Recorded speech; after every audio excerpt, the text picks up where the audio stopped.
Si on cherche un petit peu sur internet, on se rend compte que les agences spatiales sont accusées d'absolument tout et n'importe quoi. À croire que les investigateurs de ces affirmations ont regardé un petit peu trop de films catastrophes. Alors, bien entendu, il y a eu des scandales, des accidents tragiques, des magouilles et des opérations totalement opaques. Mais de là à insinuer que la NASA, par exemple, provoquerait des catastrophes naturelles ou contrôle le climat et l'esprit des gens, faut pas déconner non plus.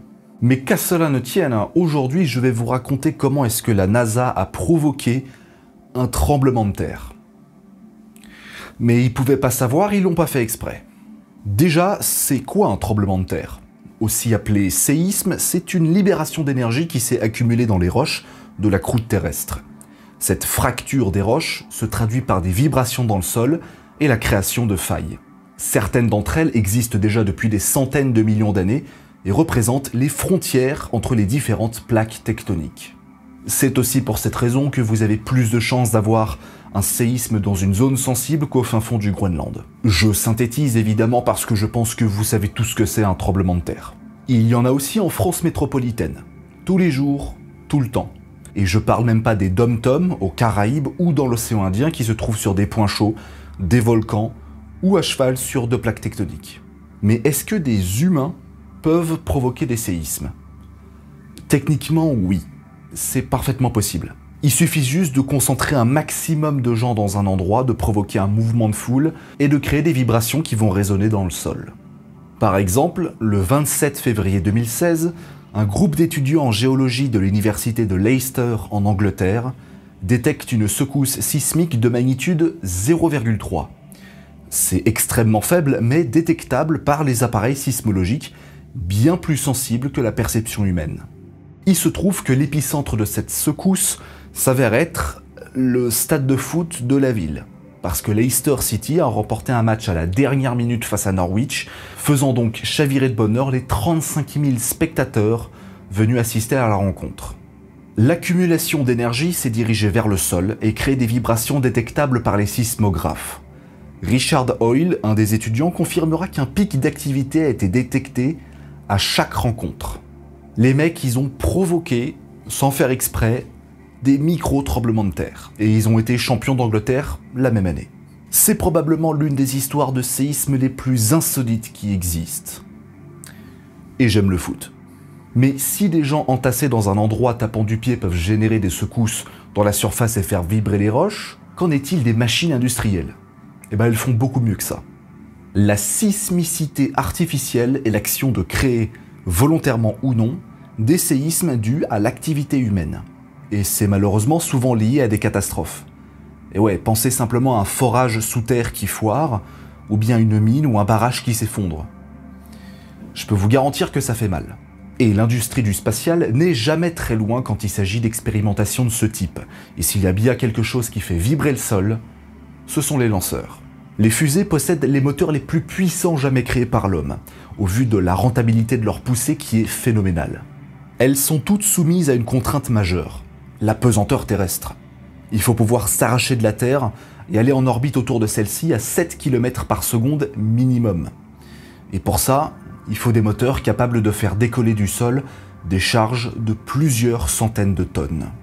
Et le cas d'or dans cette jungle cosmique, c'est le lanceur Saturne V qui a permis, entre autres, d'envoyer les astronautes sur la Lune lors des missions Apollo. Quand on regarde les images des décollages, la fusée est tellement puissante que le carburant éjecté des tuyères fait fondre une partie des composants du pas de tir. Dès que le lanceur s'arrache du sol, des jets d'eau sont activés automatiquement pour éviter que ça crame. Saturne V est l'un des lanceurs les plus chers de l'histoire. Son coût de développement se chiffre à plus de 60 milliards de dollars. Bon, c'est 60 milliards ajustés aujourd'hui avec l'inflation actuelle. À l'époque, ça coûtait que quelques milliards seulement, mais c'est déjà énorme. Et justement, un coût de fabrication aussi cher est là pour rappeler que les États-Unis n'avaient pas beaucoup de temps à perdre. Leur volonté étant de gagner la course à la Lune habitée par tous les moyens, ils injectent des financements quasiment illimités à partir de 1964. Mais cette précipitation ne doit pas empiéter sur la sécurité. Une fusée, ça reste un dérivé de missile avec du carburant hautement explosif. Et même si le carburant et le comburant ne se mélangent pas automatiquement, imaginez que ça foire et que la Saturne V explose sur son pas de tir.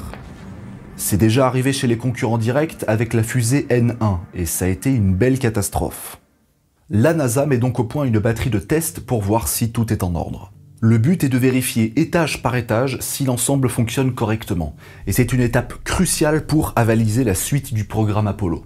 Et le plus important reste bien évidemment le premier étage avec ses 5 moteurs à tuyère unique, les fameux F1, les plus puissants jamais conçus par l'homme.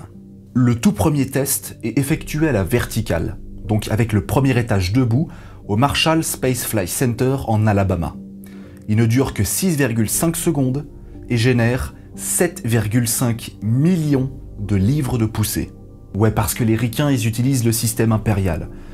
Mais bon, la conversion est pas dure. Une livre, en anglais Pound of Trust, ça fait 4,45 newtons, l'unité de mesure que nous, les gens normaux, utilisons. Donc le premier étage de Saturne V a une poussée de 33 375 000 newtons. Et c'est phénoménal.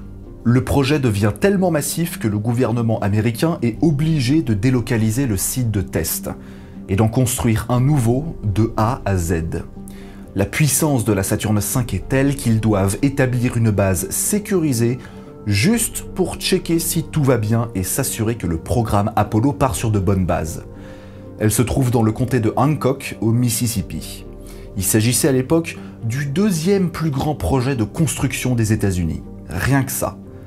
Et en même temps, ça se comprend parce que le désormais nommé Stennis Space Center fait plus de 40 km². Un dicton a même vu le jour. Si vous voulez aller sur la Lune, vous devez d'abord passer par le comté de Hancock. Sachant que la crédibilité de la NASA aux yeux du monde repose quasi entièrement sur ce lanceur, c'est pas vraiment le moment de déconner. De plus, le chronomètre tourne et il ne reste que quelques années pour remplir leur objectif. Après que le site soit finalisé, la NASA peut reprendre ses expériences, cette fois-ci en mettant le premier étage à l'horizontale, ce qui a pour conséquence de transférer plus d'énergie vers le sol. Et là, vous commencez à comprendre. Le 23 avril 1966, un test de 15 secondes sera effectué, mélangeant de l'hydrogène liquide avec de l'oxygène liquide. Alors, on va pas faire la liste complète des tests, parce que sinon la vidéo dure 2 heures, mais c'est pour souligner le fait que cette étape-là était cruciale pour envoyer des hommes sur la Lune. Ces expérimentations donneront le feu vert à l'assemblage final de la première fusée Saturne V. Mais c'est pas tout. Au-delà de la poussée absolument dingue des moteurs, les sismographes de l'État entier du Mississippi détectent des secousses dans le sol avec une très légère magnitude. On se rendra compte que le premier étage est si puissant qu'il génère des vibrations à 80 km à la ronde. Saturne V effectuera 13 vols, Apollo 4, Apollo 6, de Apollo 8 à 17 et Skylab 1 en 1973. Et à chaque test ou à chaque lancement à Cap Canaveral en Floride, la Terre tremble suffisamment pour que ce soit ressenti et détecté à des dizaines de kilomètres à la ronde.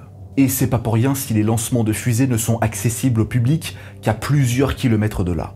Les vibrations, le bruit de presque 200 décibels, suffisant pour faire exploser vos tympans, la chaleur des gaz, sont des raisons suffisantes pour observer un lancement de très loin. Une fusée, c'est pas un enfant de cœur. Aujourd'hui, le Stennis Space Center de la NASA, au Mississippi, est toujours utilisé pour effectuer des tests de lanceurs, afin de corriger la moindre erreur, de s'adapter à la moindre anomalie et de perfectionner leur engin. C'est ce qui permet à la NASA de rester la plus grande agence spatiale du monde. Comme quoi, on peut créer des tremblements de terre, sans faire exprès. Bon, cela dit, il existe un paquet d'histoires de séismes provoqués par l'homme, et certains aboutissant à des véritables catastrophes. Mais ça n'a pas vraiment de rapport avec l'astronomie ou la conquête spatiale. Dites-moi dans les commentaires si ça vous intéresse. En attendant, vous pouvez toujours vous abonner à la chaîne, partager mon travail, mettre un petit pouce bleu, un commentaire, activer la cloche et regarder les autres vidéos. À la prochaine!